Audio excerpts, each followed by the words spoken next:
Hello, and welcome to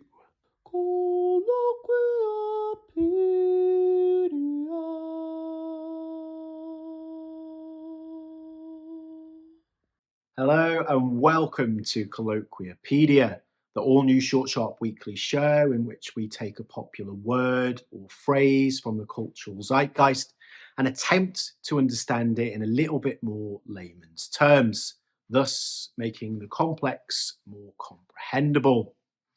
This week, we're going to be talking about DEI, diversity, equity, and inclusion, or diversity, equality, and inclusion, depending on your specific interpretation, which to an extent can just depend on which side of the pond you're looking at it.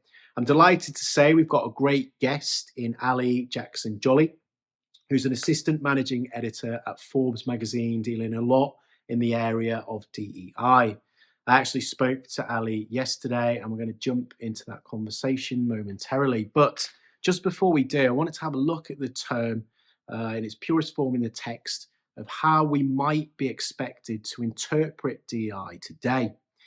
And the Cambridge Dictionary definition is that DEI is the idea that all people should have equal rights and treatment and be welcomed and included, so that they do not experience any disadvantage because of belonging to a particular group, and that each person should be given the same opportunities as others according to their needs.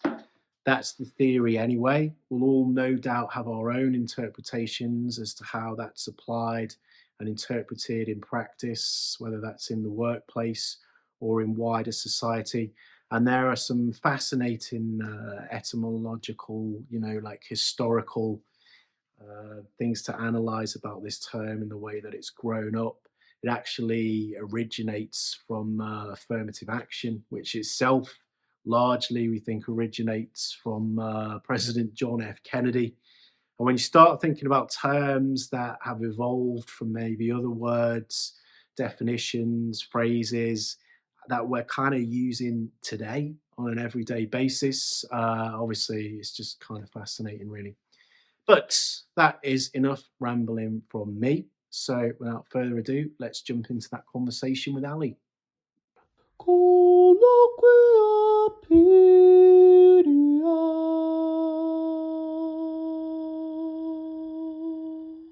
So Ali, welcome. Yeah, thanks for having me. And well, thanks for being here. And if you could just start really by introducing yourself, Forbes, the brand at large, maybe a bit of the specifics of what you do there, how you got there, and your DEI focus day to day. Sure, yeah, I'd be happy to. So, as you mentioned, I'm Ali Jackson-Jolley. I'm an assistant managing editor. I oversee DEI initiatives for Forbes, the Forbes newsroom, so diversity, equity, and inclusion. We've recently Oh, can I just stop you there off the bat? You said equity rather than, in fact, you know what? Keep going. We'll come back to that. But like, I want to ask you about that, the difference between equity and equality. But sorry, continue. Sure, of course. So I do this specifically for the Forbes newsroom. In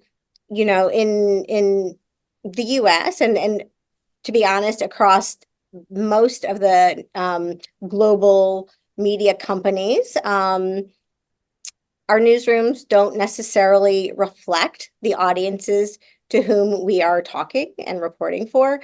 And so, I was brought on to Forbes to do that. A lot of it is thinking about recruiting, what we call a diversity pipelining. So creating big, robust pipelines of candidates that have more diverse perspectives via ethnicity and race, gender, thinking about ableism and age. And so I also think about creating a community that keeps those diverse reporters and journalists. Thinking about things like in community, environment, mentorship, career pathing, all of those things. I also oversee our DEI content. And by that, I like to think of myself as a air traffic controller, which is to say that I sort of embed myself with the different executive editors and try to help them think about if the content that they are creating is thinking holistically about the audience that we're trying to reach. Much like a president, I do not think anyone should want to work in DEI for their entire career, or at least the kind of the DEI that I'm talking about, because, you know, I should be working to put myself out of business. And so by that, I think like, you know, when our newsroom looks like America and our global audiences, there won't be a need for someone like me that has to go embed in the different beats because the reporters will already be thinking about having different perspectives, having different diverse sources and all those kind of things.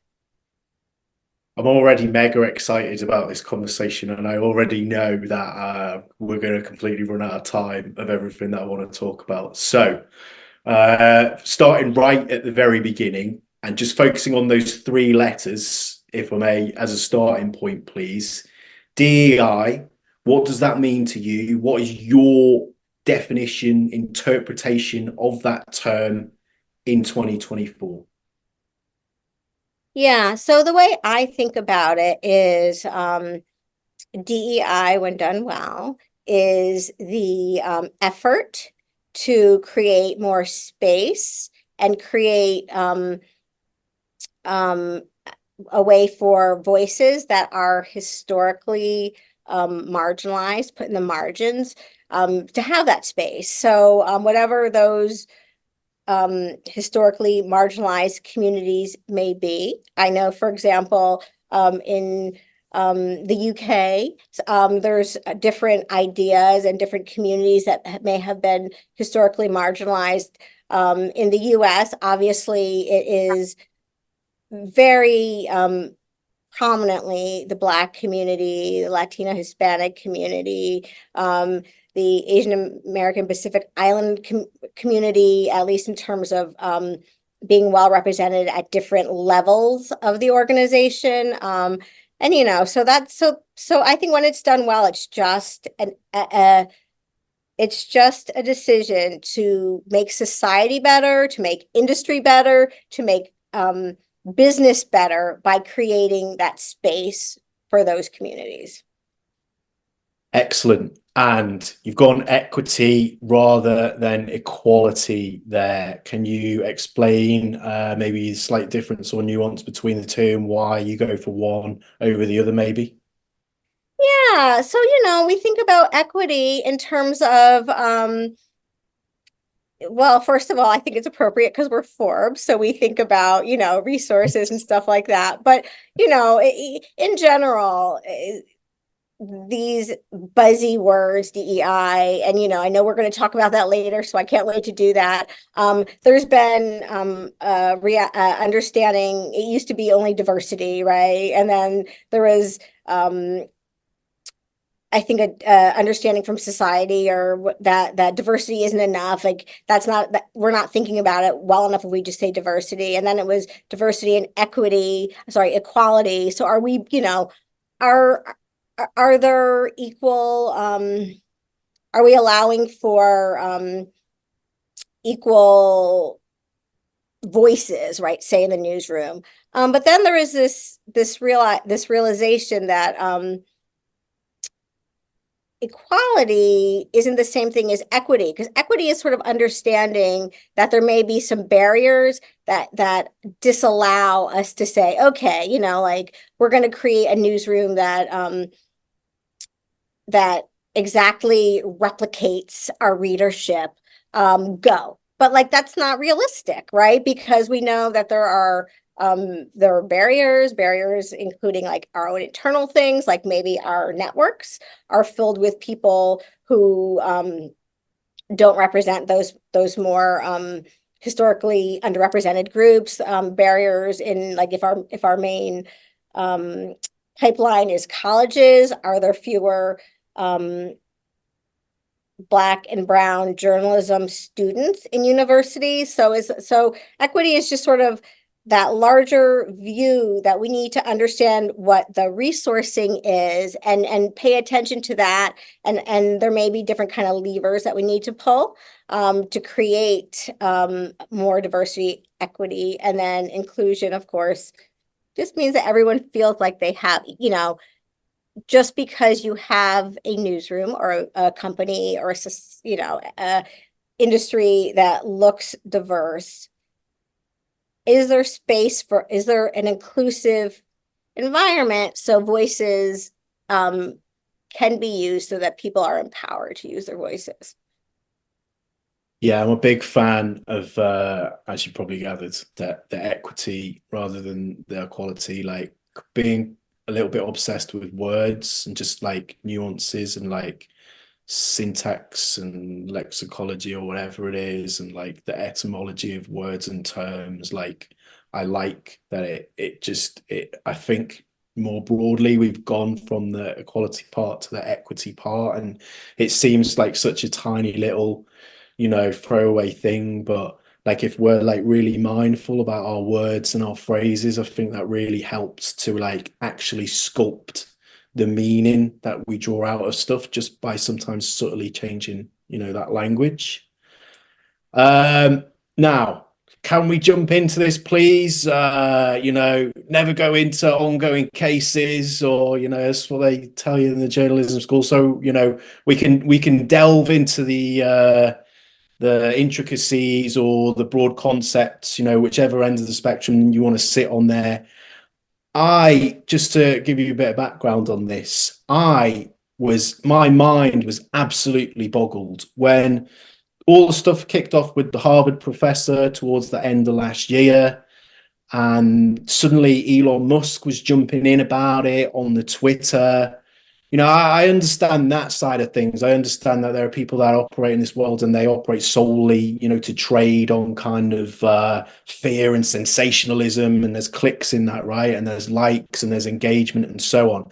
But I don't think I had ever seen the phrase DEI kind of weaponized in that way in my life, whereby Elon Musk and some of his followers and stuff were saying it's a bad term, you shouldn't use it, it's negative. Like, to my mind, it's like it's absolutely mind-blowing that something that's actually got equality or equity in the actual written language, anyone could ever say that was against kind of fairness and representation. I mean, I don't know if you saw that, what you thought Oh of it. yeah, no, of course. Like pass the popcorn, right? It's like lots of drama, lots of stuff for a journalist and an editor to write about. Yeah, Yeah. I mean, I think it's really interesting. I've been thinking about this in a couple of ways. Number one, I think it's the reason that a lot of people don't like to use the term DEI versus saying those words out loud.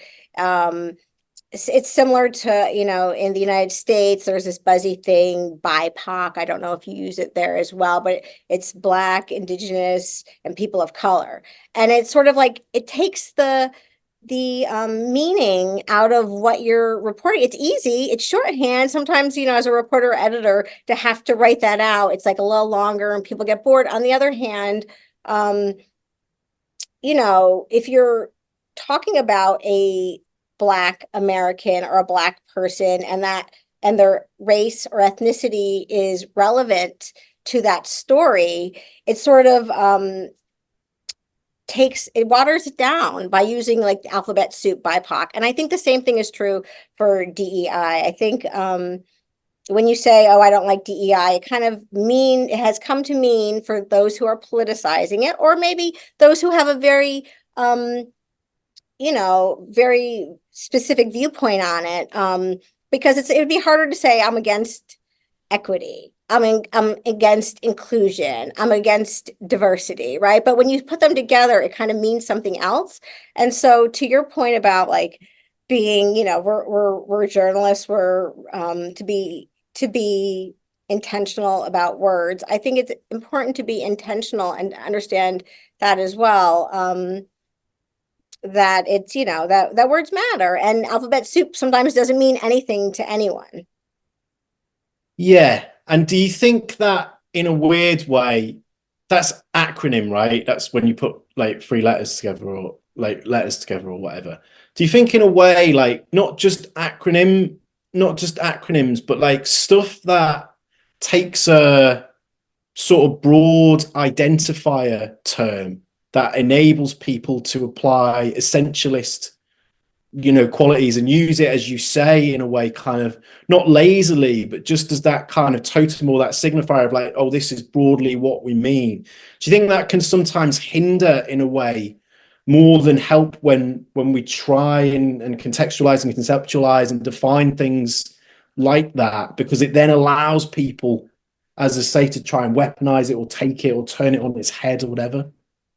Yeah, I do. And I think the reverse of that is true too. Like I think it becomes something both bigger and smaller than it is, right? It becomes more than just initiatives to create industries or newsrooms or society that has diversity, equity, inclusion. It becomes something that is also something that maybe is, thought of as, in Elon Musk's case, something that is harmful to us, to white men and to, according to Elon Musk, not necessarily according to the API community, harmful to Asian Americans.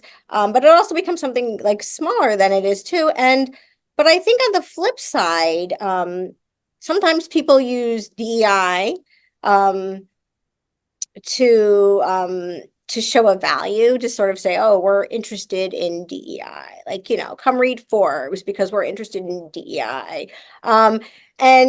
And so this is something that, at Forbes, we think really intentionally about, I think intentionally about as well, which is like, don't just throw those words up there. Make sure that you're thinking about, to go back to our initial conversation, why we're thinking about that. So for example, I mentioned earlier, we just launched a platform called Forbes BLK. That is a platform that was and a community that was specifically created to empower Black entrepreneurs, industry leaders, business leaders. We made the decision not to say this is like Forbes DEI or Forbes business people of color. Like we made a very specific decision to say, let's know what we're doing. Let's talk, let's talk to this, empower this community, talk to this community. And certainly there's often times to create that intersectionality, but there's also times to like just be very specific about what you're talking about when it comes to diversity, equity, inclusion. And so I think that yes, the Elon Musk's or Bill Ackman's of the world have, used their very big platform to demonize DEI. But I think honestly, on the other end of the spectrum, some industry has sort of used it to I guess be a code word for, doing this value that they think just by putting it out there means that they're doing the right thing. And I think, I think that I'm really proud of the work we do at Forbes. I think that we are honest with ourselves about why we're doing it. And the other thing is about Elon, I just want to say this quickly about Elon Musk. I'm a bit of an optimist. I do not think you can be in the change business unless you are. The fact that Elon Musk and the Bill Ackmans and other folks are all of a sudden super worried about DEI says to me we're doing something right? Because change is painful. I before I was in journalism, I was in government affairs. I worked on Capitol Hill. I worked around in an area around creating more opportunities for women business owners.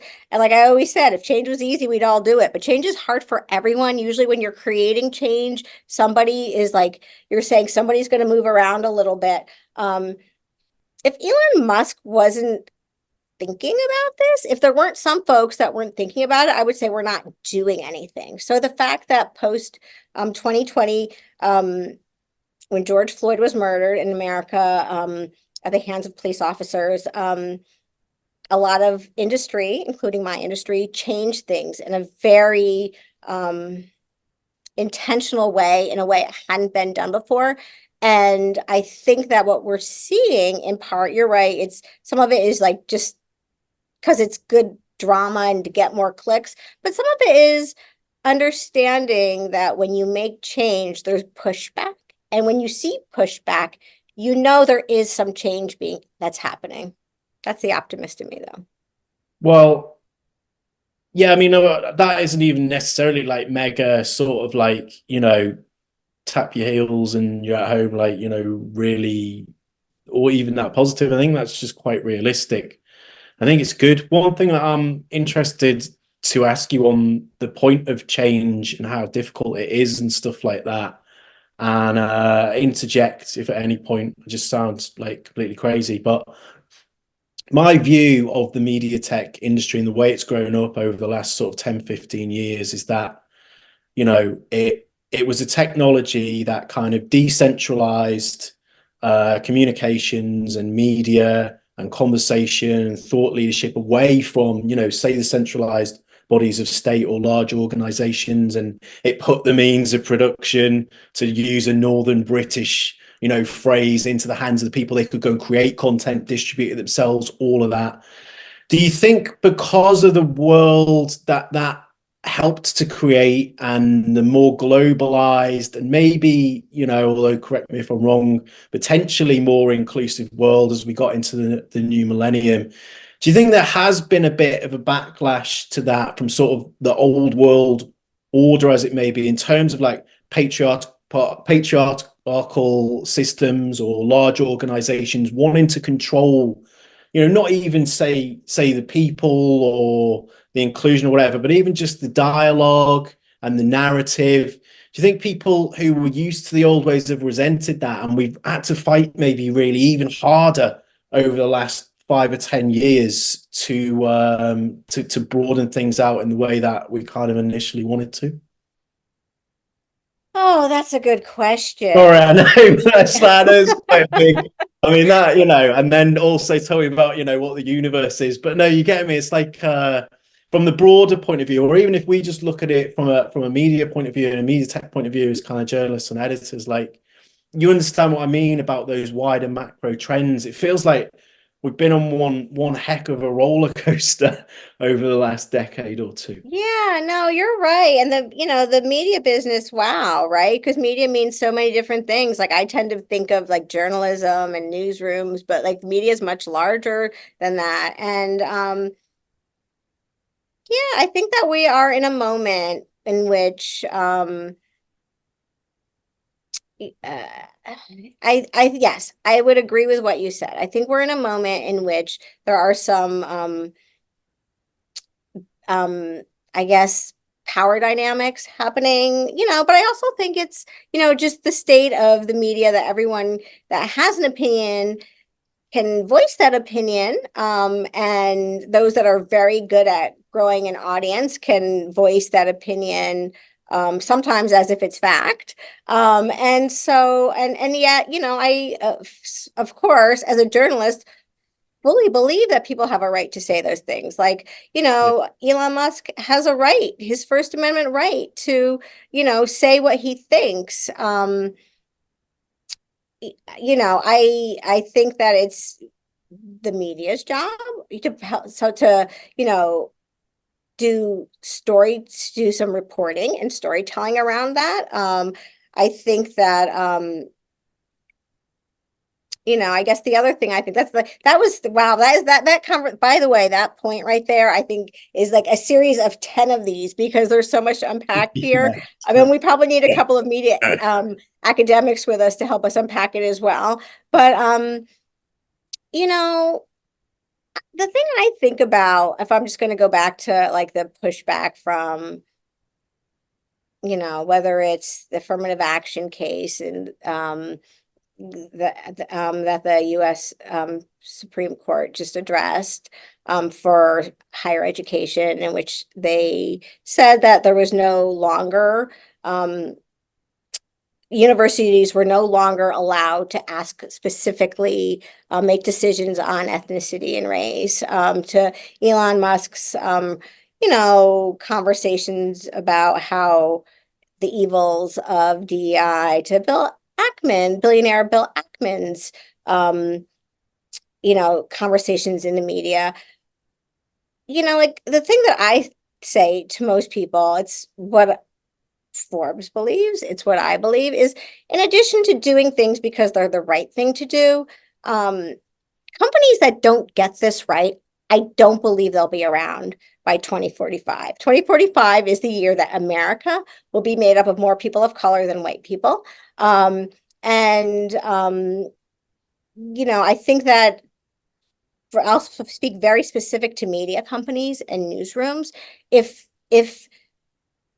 you understand that your audience will look more diverse than non-diverse, and you're not working to create a newsroom that can tell stories for that diverse audience, you're not going to be around in 20 years because nobody's going to read you. Because I firmly believe that viewers, audiences, readers understand authenticity and will not read, will not put up with, will not like have an appetite for businesses, for products, for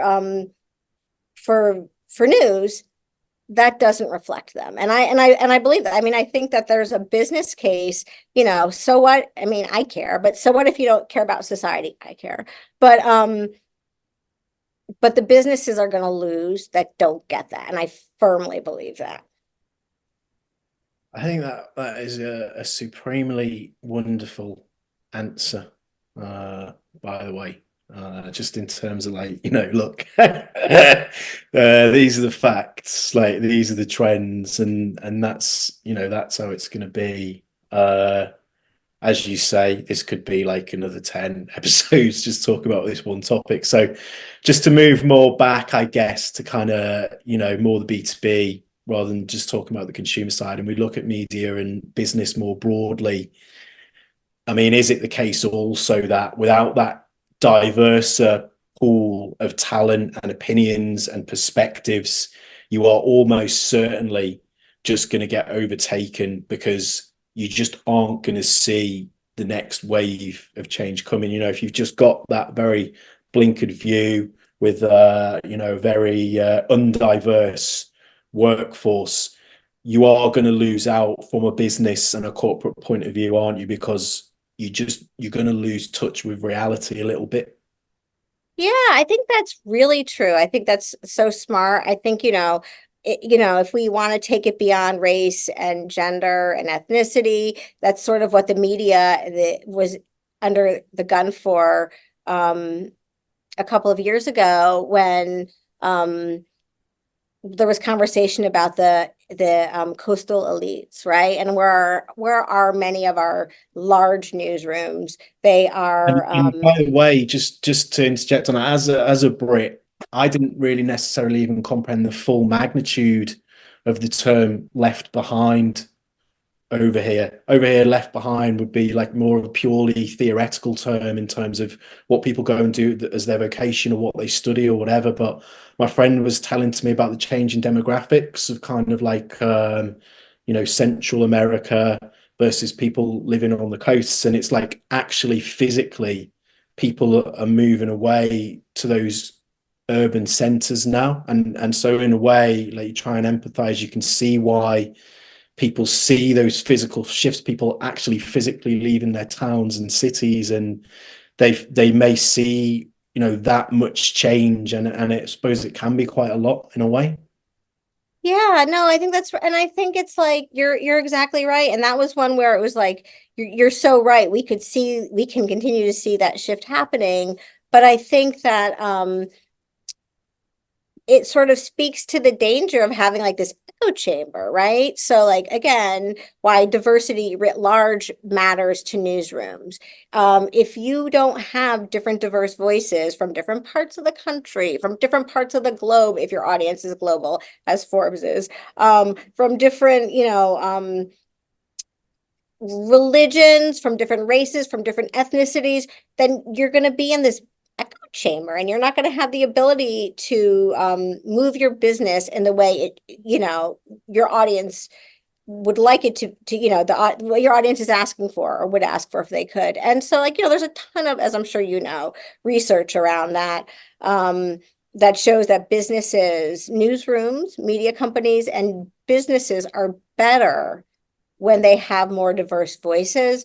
And so, yeah, I just like I said, I hope I'm not doing this in 5 years from now. I hope in 5 years, I believe, I actually really truly believe that the Forbes newsroom, we're doing some really interesting, innovative things. I think I will work myself out of a job in 5 years. But I think that I'm just waiting for the rest of the rest of the world to catch up. Yeah, I would say knock on wood, but I don't want to like tempt fate of you out of a job. So, maybe win-win either way. I know I got to get my 2 college kids through college first, so I'm kidding. Just to bring it back to Forbes at the end then, and just because I want to name drop that I interviewed your CEO. Is it Mike Federle? Is that how you say it? Federle? Oh, I know, Mike Federle. Oh, Federle. Oh, well, I mega apologize, by the way, for that.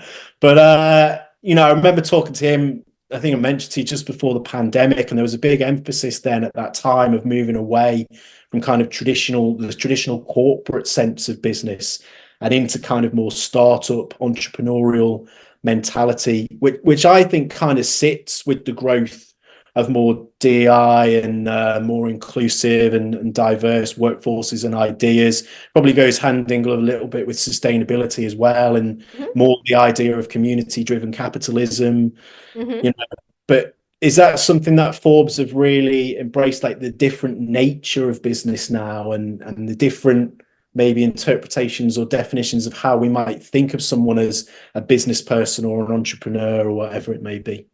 Yeah, that's a good question. And yes, the answer is yes. The thing that's really fun about working at Forbes, I've been here for about 4 years now. I've had many different careers and many different kinds of companies, and I've always said this one feels like a startup. We have entrepreneurial capitalism at our roots, and that's what it feels like. And I think in that it is shifting towards, to your point, the understanding that that the idea of who is an entrepreneur or who embraces entrepreneurial capitalism today may be different than who we thought about in the past.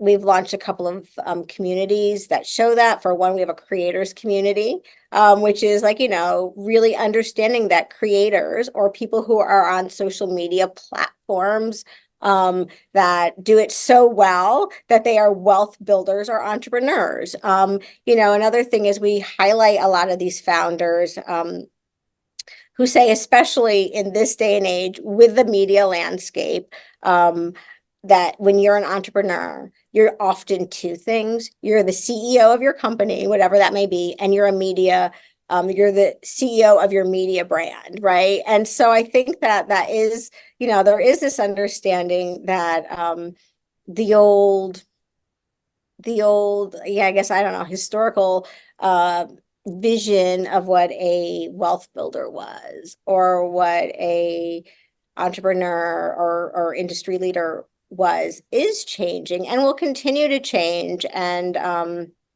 isn't that exciting? It really is. It's again, it's a topic in and of itself. The nature of the way things have changed, from going to kind of individuals and collaboration and so on. And that's the next part of the B2B side that I look forward to watching. Ali Jackson-Jolley, thank you very much for your time today. Yeah, I've loved being here. Thanks for having me. And I look forward to continuing to watching your interesting conversations. You pick good topics. The ramblings of a madman. But that's very nice of you to say. Thank you very much.